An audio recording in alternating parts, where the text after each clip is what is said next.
baca tema kita bersama. Satu, saya akan bacakan. Roh lemah lembut, shortcut. Shortcut itu adalah jalan pintas untuk dimuliakan. Jadi kita mau dimuliakan, bagaimana caranya? Harus ada shortcutnya. Supaya saudara dan saya tidak berjalan berbelat-belit jauh. Barangkali kita hampir meninggal, baru kita bisa dapat. Kapan menikmati pemulihan? Kapan menikmati dimuliakan oleh Allah? Kita tidak akan bisa menikmatinya. Itu sebab roh lemah lembut, saudara, adalah jalan pintas, shortcut. Ya, saudara, dalam dunia kalau saudara pergi dari satu tempat ke tempat lain, saudara menggunakan GPS, ya GPS itu, ya, saudara, yang terkenal sekarang di dunia adalah Waze. Ya, Waze ini membimbing kita pada jalan shortcut, pada jalan pintas. Ya, nggak peduli itu jalan melewati selokan kecil, ya dari atas satelit tidak melihatnya. Pokoknya kasih jalan, itu ada jalan. Nggak peduli kita melewati kuburan, nanti kalau saudara naik motor bisa melewati antara makam satu dengan makam yang lain. Pokoknya ada jalan ke arah sana. Itu Waze. Kasih saudara, kalau mobil tidak bisa. Dan saudara akan marah kepada Waze, kepada pemimpin yang memimpin saudara pada jalan yang keliru. Ya saudara, kenapa? Karena Waze adalah blusak-blusuk, itu artinya. Jadi dia memimpin shortcut tetapi setengah mati. Berapa kali saya dipimpin oleh Waze ini di satu kota yang saya tidak tahu jalannya, saudara. Ketemunya apa? Kuburan. Ketemunya apa? Pinggir kali. Ya saudara. Karena dia mau cari shortcut, tetapi dia tidak bisa. Semua katakan, roh lemah lembut adalah jalan pintas saya yang terdekat dan tercepat untuk dimuliakan. Amin. Beri kemuliaan yang baik buat dia. Jadi orang yang keras, orang yang keras kepala, orang yang arogan, suka marah dan emosional, orang yang sombong dan congkak, jauh banget. Mustahil dimuliakan oleh Tuhan. Saudara, ada orang menjadi keras hati, menjadi sombong karena dia kaya, karena dia punya ini itu segala macam, karena dia pintar, karena dia hebat sekali. Ya, dia rasa demikian. Jauh dari kemuliaan Tuhan, jauh dari dimuliakan. Itu sebab orang harus punya roh lemah lembut. Artinya kita harus berubah dari semua keras hati kita kepada kelemah lembutan. Yesus, belajarlah kepadaku karena aku lemah lembut dan rendah hati. Coba.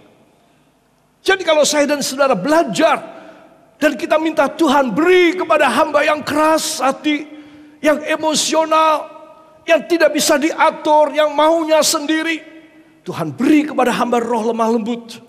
Saya yakin Tuhan akan memberi kepada saudara dan kepada saya. Kalau kita meminta, katakan, kalau saya meminta roh lemah lembut, saya pasti diberi. Amin. Sehingga saudara tidak memakai cara saudara sendiri. Kebenaran diri saudara sendiri, sak maunya saudara. Tidak, engkau adalah orang yang lemah lembut yang bisa dipimpin, dikasih pelajaran oleh guru besarmu, Yesus Kristus. Karena dia lemah lembut dan rendah hati. Amin. Menyenangkan sekali. Jadi kalau saudara mempunyai roh lemah lembut, ya tunggu sebentar. Tunggu sebentar, ini shortcut. Engkau ada pada jalan pintas. Untuk apa? Untuk dimuliakan. Karena Tuhan tidak mungkin memuliakan orang keras kepala, orang sombong, orang wah-wahan, orang emosional. Tidak mungkin akan dimuliakan. Tidak bakal. Sebab Anda dan saya harus belajar sebelum bunyi sangkakala terakhir. Yesus datang, sebelum itu terjadi. Tuhan tolong ubah roh saya yang tidak baik. Tolong supaya saya mempunyai roh yang lemah, lembut, dan rendah hati. Amin.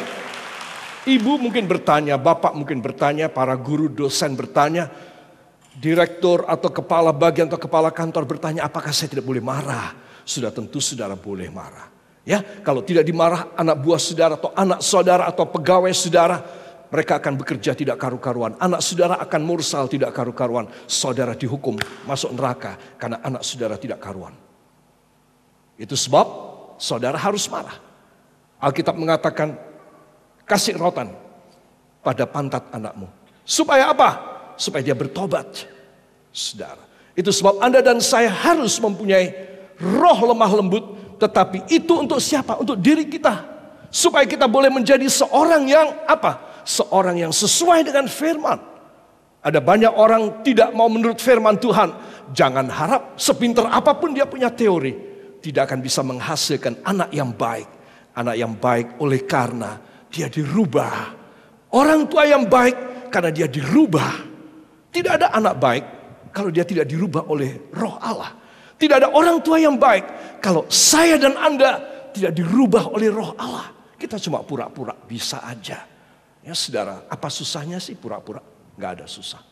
Tetapi sesungguhnya ketika sangkakala terakhir berbunyi, kita ketinggalan, ditinggal. Saudara, semua kita akan diberi kesempatan sekarang ini, bukan besok. Kalau besok mau ambil kesempatan sudah jelas terlambat. Semua katakan sekarang ini.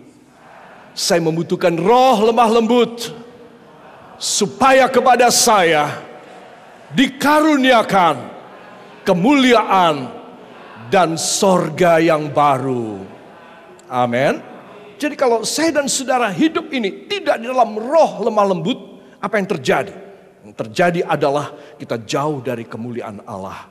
Itu sebab anak-anak Tuhan, semua itu mumpung kesempatan masih ada. Amin. Anggukan kepala ke depan atau ke belakang atau ke samping, mumpung kita masih ada kesempatan. Para kekasih, segera kita akan masuk di dalamnya supaya kita bisa mengerti. Di dalam 1 Petrus 3 ayat yang keempat, ternyata roh yang lemah lembut ini adalah syarat utama. Coba bayangin, kalau Tuhan tidak memberikan ini firman kepada saya dan kepada saudara, kita nggak ngerti syarat pertama ini. Untuk diselamatkan. Ya saudara, katakan inilah syarat utama saya. Roh yang lemah lembut.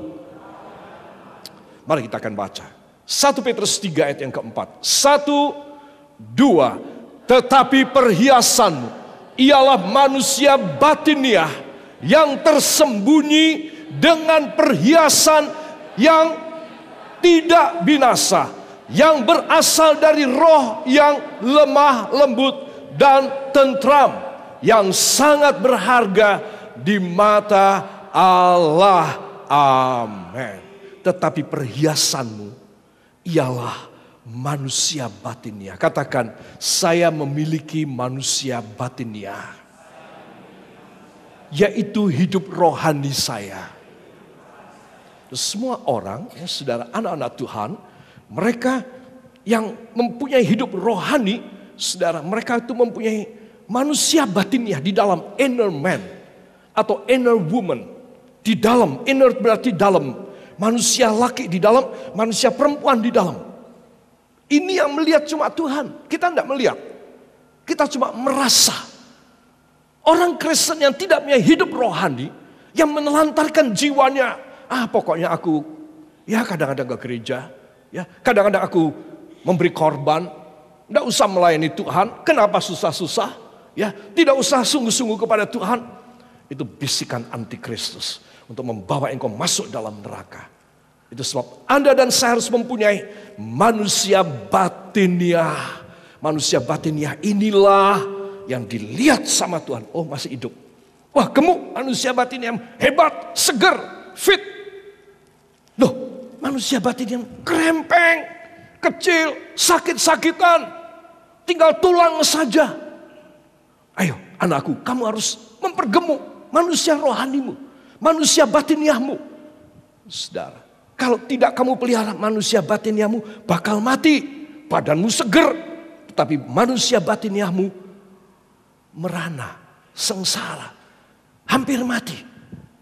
Saudara, kalau sampai mati manusia batiniah saya yang dilihat dan ditimbang oleh Allah, apa yang terjadi? Badan saya ini, jiwa dan roh saya dihukum dalam api neraka. Karena saya tidak memelihara manusia batiniah saya. Itu sebab anak-anak Tuhan harus diperhatikan. Sekarang mumpung masih ada waktu. Sekali lagi, tolong anggukkan kepala, ya, tidak usah jabatan tangan, nanti capek. Bilang, mumpung masih ada waktu, ya. Apa jawabnya? Ya, aku menyadari, ya. Tetapi perhiasanmu adalah manusia batiniah yang tersembunyi di dalam kita, ya. Dengan perhiasan yang tidak binasa, yang berasal dari roh yang lemah, lembut, dan tentram. Jadi apa ya? Roh yang lemah lembut itu apa? Roh yang lemah lembut itu menghasilkan perhiasan. Loh, untuk apa perhiasan? Tidak keliru ini. Ini firman Tuhan soal rohani. Kok bicara tentang perhiasan? Aksesoris saya, gelang saya, dari emas atau dari tembaga. Saudara, semua anggota gereja, jemaat Tuhan adalah wanita, perempuan di hadapan Tuhan. Laki dan perempuan itu semua cuma satu gender, perempuan di hadapan Tuhan. Nah, perempuan ini calon mempelai Kristus, calon mempelai wanita Kristus harus memiliki perhiasan. Ya, saudara, sesederhana apapun seorang mempelai, selama ini ada sih yang tidak memakai, tetapi kebanyakan kali saya melihat pasti memakai. Ya, barangkali cincin yang kecil sekali, ya, anting-anting yang tipis seperti benang. Ya. Tetapi ada dia pakai, saudara. Nah, seorang wanita yang akan ketemu dengan mempelainya, mempelai laki-lakinya, dia akan menghiasi dirinya sebisa mungkin. Ya, saudara, kalau tidak bisa beli emasnya, kasihlah kembang Kamboja di sini, ya. Sini dikasih kembang melati dan lain sebagainya. Rambut dikasih kembang matahari. Ya, itu kan lebih menyala, ya. Oke, supaya kelihatan, supaya dari jauh calon suaminya sudah langsung, ya, gitu. Nah, oh itu istriku. Semua membutuhkan perhiasan. Pengantin membutuhkan perhiasan. Perhiasan saya dan Anda berasal dari roh yang lemah, lembut, dan tentram. Jadi kalau Anda dan saya belajar dari Yesus yang lemah lembut dan rendah hati, kita akan mendapatkan roh yang lemah lembut dan tentram. Itu di mata Allah perhiasan yang sangat berharga. Amin. Jadi saudara bisa dapat tanpa membayarnya, tanpa saudara harus utang untuk beli. Engkau bisa dapat saat ini ketika engkau dan saya mendengarkan firman Tuhan. Tuhan, saya adalah perempuan yang tidak punya perhiasan sama sekali. Tolong beri perhiasan dari roh yang lemah lembut dan tentram. Amin. Saudara mau demikian? Angkat tangan saudara. Tuhan Yesus, saya mengerti sekarang di hadapan-Mu seringkali saya miskin, jelek, dan tidak berharga. Tetapi saya mau berubah dalam nama Yesus. Di dalam pendalaman Alkitab ini, saya mengerti saya harus memiliki perhiasan yang sangat berharga, yaitu roh yang lemah lembut dan hati yang tentram. Dalam nama Yesus, saya ingin mendapatkannya. Ucapkan terima kasih anak-anak Tuhan. Engkau pulang pasti dapat. tidak mungkin tidak dapat. Saya sudah berdoa, engkau akan dapat perhiasan yang luar biasa hanya di dalam nama Tuhan Yesus Kristus, Juru Selamat dan Penebus kami. Kita yang percaya mengaminkan. Amin. Beri tepuk tangan yang baik bagi dia. Para kekasih, dan inilah yang Tuhan inginkan dalam hidup saya dan hidup Anda. Para kekasih, buang lemah. Jadi kalau tadi dikatakan roh yang lemah lembut itu bukan, oh aku harus jadi orang yang lemah. Ya apa-apa ngalah, apa-apa. Terserah kamu, terserah kamu, terserah kamu. Aku harus lemah lembut. Salah kau. Ya. Lemah lembut dan lemah itu beda. Makanya saya bilang, lemah harus dibuang. Katakan, saya harus membuang kelemahan. Saya harus mengambil lemah lembut. Ya, jadi jangan katakan sama. Lemah dan lemah lembut itu beda. Lemah lembut ini adalah kata majemuk yang berarti sifat yang luhur. Ya, saudara. Tapi kalau lemah itu beda. Lemah itu dalam bahasa Inggris katakan weakness. Weakness itu dibuang. Kita harus ambil apa? Meekness. Meekness adalah sifat lemah lembut. Roh yang lemah lembut. Saudara, ya, kalau saudara mempunyai roh yang lemah lembut dan membuang weakness, saudara mendapat meekness dari Tuhan dan engkau akan mewarisi bumi. Kita akan buka dalam Matius 5 ayat yang kelima, para kekasih. Ada ayat yang istimewa di sana. Injil Matius pasal yang kelima, ayat yang kelima.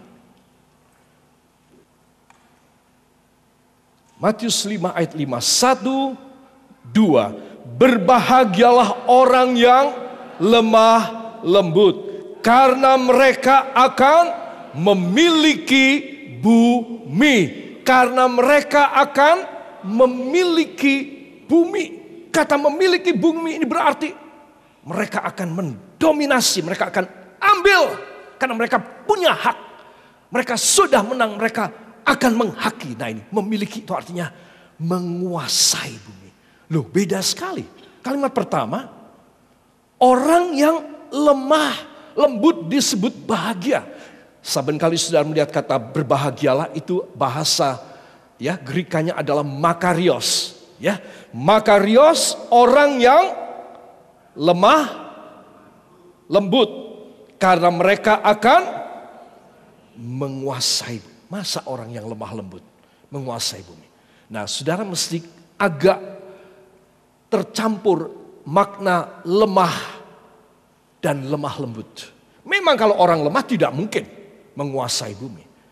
Tetapi ternyata orang yang menguasai bumi adalah orang yang lemah lembut. Jadi meekness ini kuasanya besar.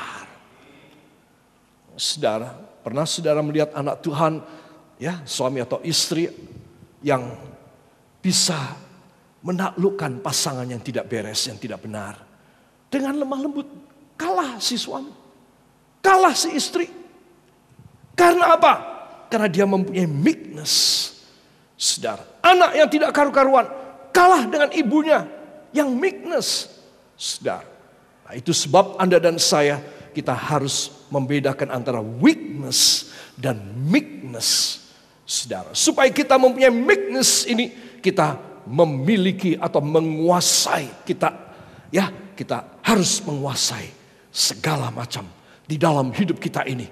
Aku bisa menguasai apa? Kekurangan uang, aku bisa menguasai. Penyakit, aku bisa menguasai. Tidak harmonis, aku bisa menguasai. Pendek kata, banyak hal kita bisa menguasai. Kenapa? Karena kita mempunyai perhiasan yang sangat berharga di mata Allah. Apa nama perhiasan itu? Lemah lembut. Amin. Itu sebab Anda dan saya harus memilikinya dalam hidup kita. Supaya kita mempunyai roh lemah lembut. Nanti pulang, ya sampai di rumah, gimana? Mau berantem lagi? Ya, atau mau apa lagi? Saudara, kita harus menunjukkan aku bisa mengalahkan semuanya. Katakan, saya pasti bisa mengalahkan semuanya dengan roh lemah lembut. Engkau yang percaya, beri tepuk tangan yang baik buat dia. Haleluya. Weakness adalah kelemahan, tapi meekness adalah kelembutan. Kelemahan adalah manusiawi. Saya perlu mengajak saudara untuk melihat sejarah hidup kita, asli kita. Ya saudara, di dalam Roma pasal yang ketiga, ayat 23, ayat yang terkenal ini. Roma 3 ayat 23, para kekasih. Mari kita akan baca.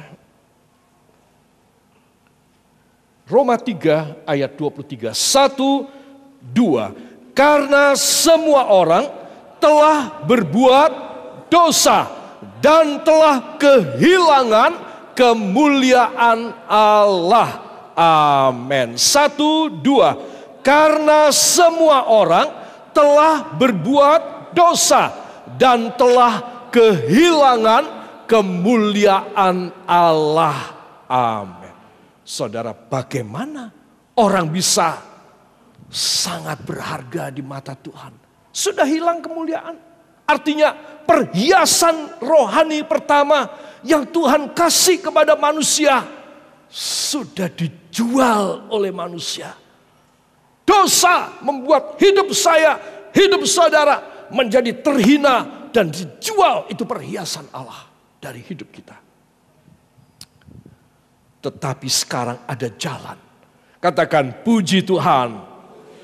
Malam ini saya punya jalan untuk mendapat kembali perhiasan saya yang hilang.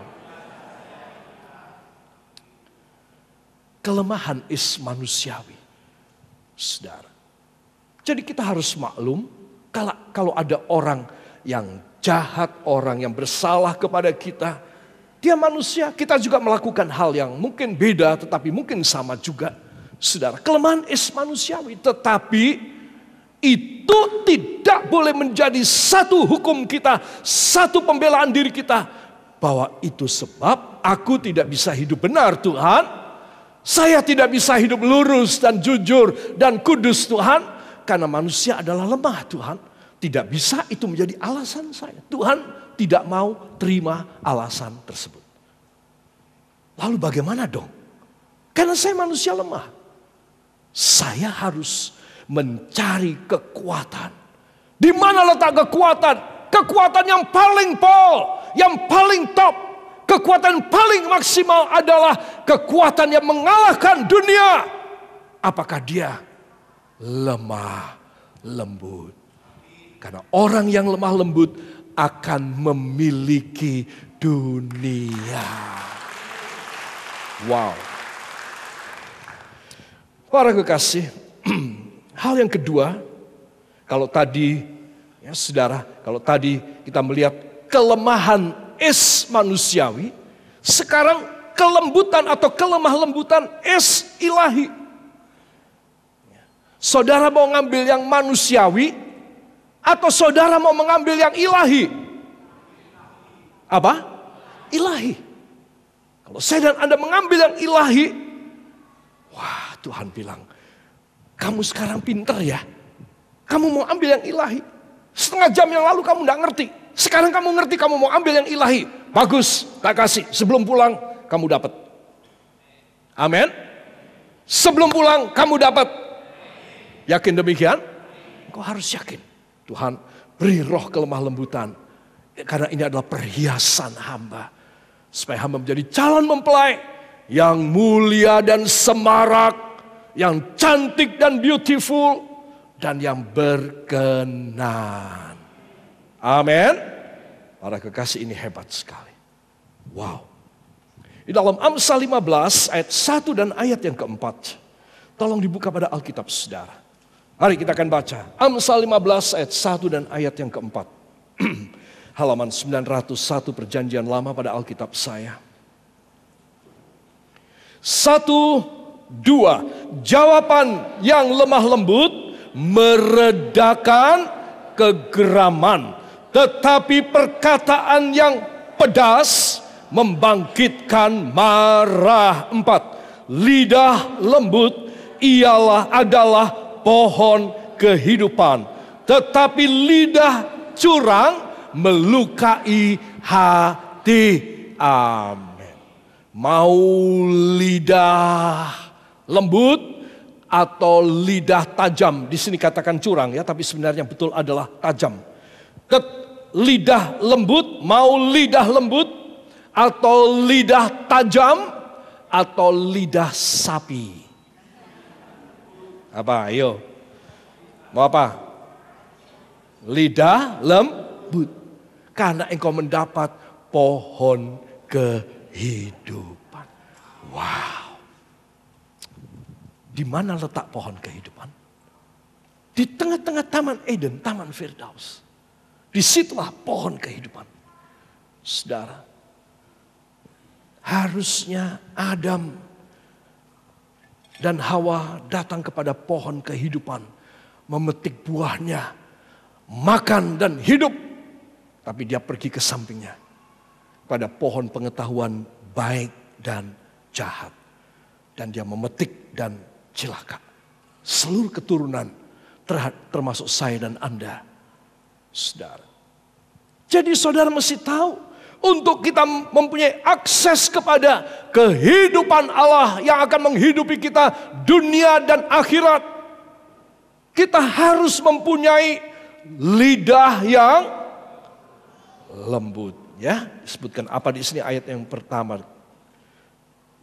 Jawaban ayat 4, lidah lembut adalah pohon kehidupan.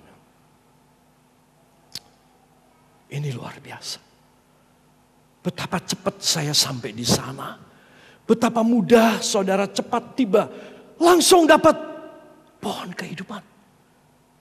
Anak-anak Tuhan, ini luar biasa. Kalau kita bicara tentang lidah dan jawaban ayat 1, jawaban yang lemah lembut meredakan kegeraman. Ayat 4, lidah lembut adalah pohon kehidupan. Saudara, kalau kita bicara tentang lidah dan jawaban, kita bicara tentang cara bicara, cara omong kita. Saudara, ya. Itu sebab kita harus menjaga lidah, bibir, dan mulut kita. Setuju demikian? Kalau saudara sadar, wah, ayah saya seringkali omongnya tidak terjaga, omongnya tidak karu-karuan, omongnya tidak suci, omongnya tidak jujur, omongnya tidak tulus. Aduh, saya payah. Lihat, begitu dekat kita dengan pohon kehidupan, tetapi begitu mudah kita masuk hukuman. Gara-gara bicara mulut kita. Sebab itu anak-anak Tuhan perhatikan, kelembutan ini harus merasuki dari dalam inner man, manusia batiniah saudara. Dari dalam manusia batiniah saya. Dia terus sampai ke seluruh aspek hidup. Cara kita melihat, memandang, mendengar, bicara, merasakan, bertindak, ambil keputusan dengan otak kita. Itu semua rawan. Itu semua rawan. Bisa membuat kita masuk dalam hukuman. Itu sebab saudara dan saya perlu roh lemah lembut dalam hidup kita.